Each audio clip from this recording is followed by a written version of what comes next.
header. Then, gawin lang natin siyang display flex. So,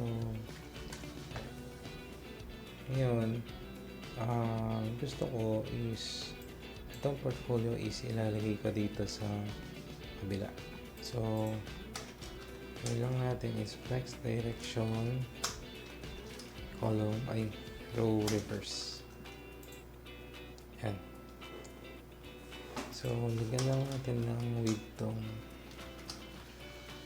para mas kita. Background color.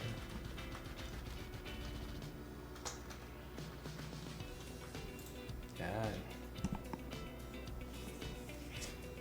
So, gusto ko paghiwalay or ang gagawin natin is paghiwalay natin itong dalawa. So, justify content space between.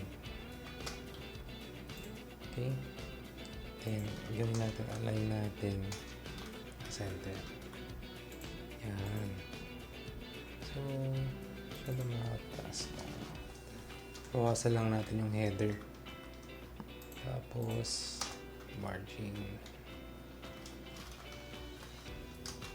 0 ito. Yan. Siya na maliit. 55.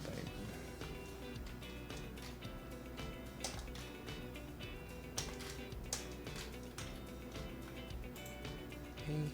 So, ito naman ngayon yung ipoposition natin. So, grab natin tong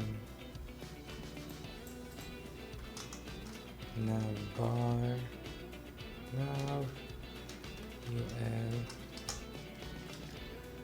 ganyan din display flex. So, gusto ko is magkakadikit pa sila, so gusto ko magkakahiwalay. Gawin lang natin, lagyan muna natin siya ng width na 900 pixel. Oops, masyado mataas. 300 lang. Yan. So, pwede rin siyang ganito. Ay, hindi pala. So, display flex. So, flex. Ay, justify content space evenly. Yan. Okay. Yeah. Sa center.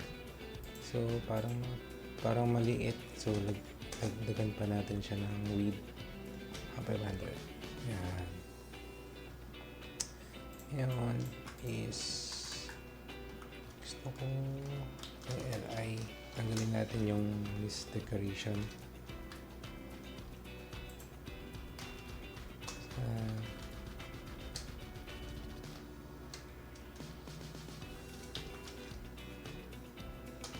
Ngayon. Then, lagyan natin ang font size na 1.2 RAM. Oops.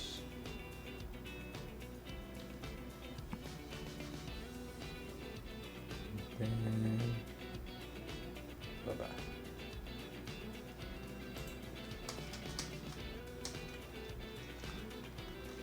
Font weight.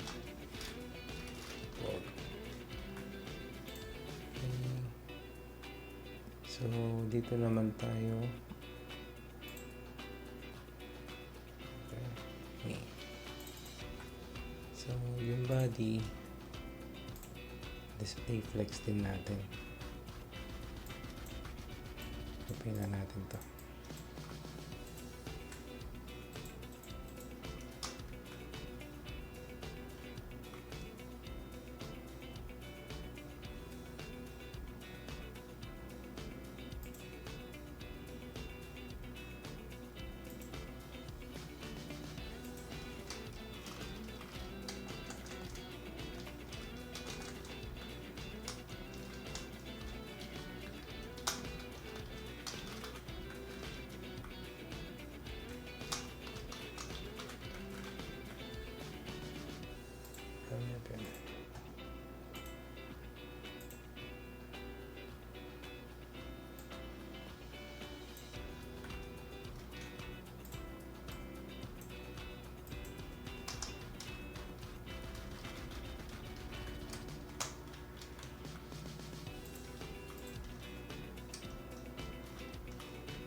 So,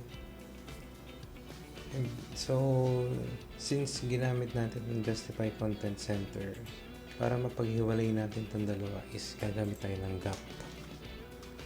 Gap, 20 pixels. Yan. Okay. So, dito naman tayo sa main. It will be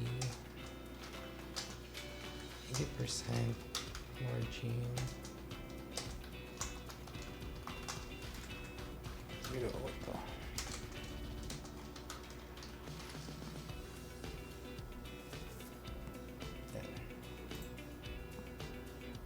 So, yung main, pwede rin natin siyang gawan ng display flex. Tapos is flex direction, column, and gap will be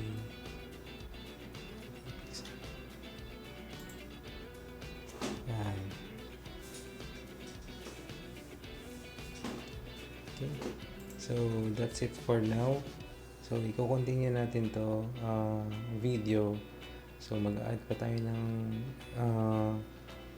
ng ibang styles. So for example, hover effects, and mas lalagyan pa natin ng style tong homepage.